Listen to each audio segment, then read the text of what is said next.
Next ఇప్పుడు Bihar elections రాబోతున్నాయి. బీహార్ ఎలక్షన్స్లో ఒక యాదవ్ని తీసుకొచ్చి అక్కడ ఉపరాష్ట్రపతి వేస్తే రేపు రాబోయే ఎన్నికల్లో బీజేపీకి మేలు అవుతుంది, బీజేపీ ఎన్నికల్లో గెలుస్తుంది, మనం ఆ విధంగా బెనిఫిట్ అవ్వచ్చు అని ఒక డిస్కషన్ నడుస్తుంది. దాంట్లో 2 పేర్లు వినపడుతున్నాయి. ఏదో ఒక జడ్జి గురించి ఒక పేరు వస్తుంది, అది ఎంతవరకు కరెక్ట్ అవుతుందో తెలియదు.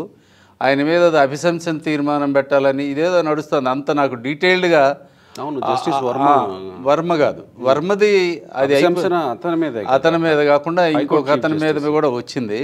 అతను బీహార్ అతను.